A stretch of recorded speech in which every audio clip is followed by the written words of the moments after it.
semuanya, kami dari kelompok 3 yang beranggotakan Ariel Angel, Bella Angelica, Fitri Ramadhani, Indri Zevanya, Irma Jumeva, Luis Leopadre, serta Risa Kurnilia akan menjelaskan materi seputar pasar monopolistik.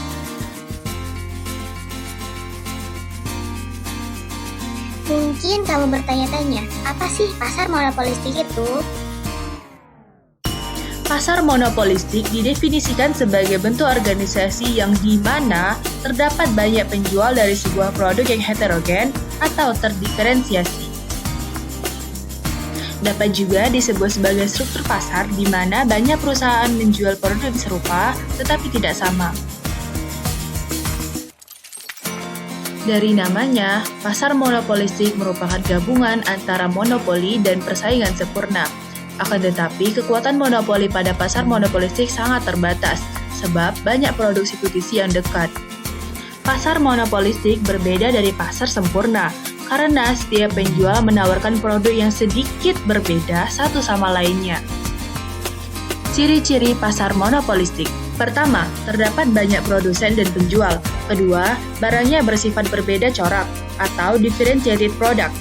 Ketiga, perusahaan tidak mempunyai kemampuan penuh untuk mempengaruhi harga.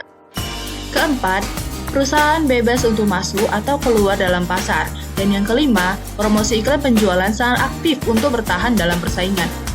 Faktor penyebab pasar monopolistik. 1. Ketidakpuasan terhadap pasar yang sudah ada, yaitu pasar persaingan sempurna dan pasar monopoli. Yang kedua, sumber daya alam yang melimpah. 3. Produk diferensial. Memaksimalkan keuntungan. 1. Memaksimalkan laba jangka pendek.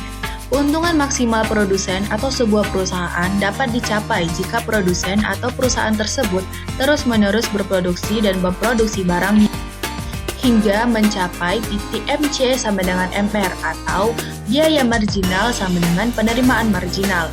Pada titik tersebut, barulah sebuah perusahaan dapat dikatakan menerima laba maksimal dalam jangka pendek.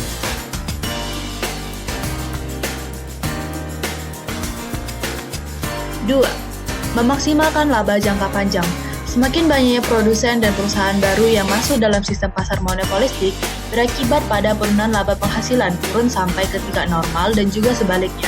Intinya, produsen atau perusahaan hanya akan menerima laba keuntungan normal dalam jangka panjang ini.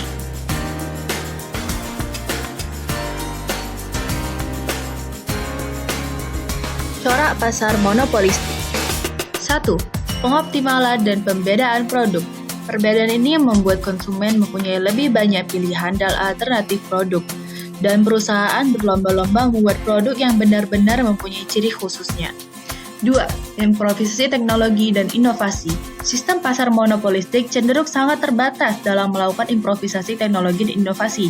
Hal ini dikarenakan jika pada saat mendapat laba yang tinggi, maka akan banyak pula perusahaan baru yang masuk ke dalam pasar monopolistik. 3. Persaingan non-harga. Dalam pasar monopolistik, upaya dalam melakukan perubahan harga untuk menarik pelanggan termasuk kurang efisien, karena dalam pasar monopolistik, yang terpenting adalah iklan dan promosi, bukan persaingan harga. Yang keempat, pendapatan merata. Ketika suatu perusahaan mendapat laba tinggi, maka perusahaan lain akan ikut meniru dan membuat produk yang sama. Ketika banyak produk yang sama, maka kurva pendapatan setiap perusahaan akan kembali normal. Bisa dibilang pendapatan terbagi rata. Setelah tadi membahas berbagai hal terkait pasar monopolistik, mulai dari pengertian, keuntungan, maupun corak, kira-kira ada nggak ya kerugian dari pasar monopolistik ini? Jawabannya adalah ya, tentu saja ada.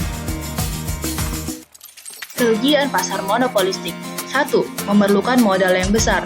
2. Memiliki tingkat persaingan yang tinggi. 3. Berkemungkinan terjadi pemborosan biaya produksi, sehingga akan mempengaruhi harga produk. 4. Perusahaan kecil atau yang baru masuk memiliki efisiensi yang rendah.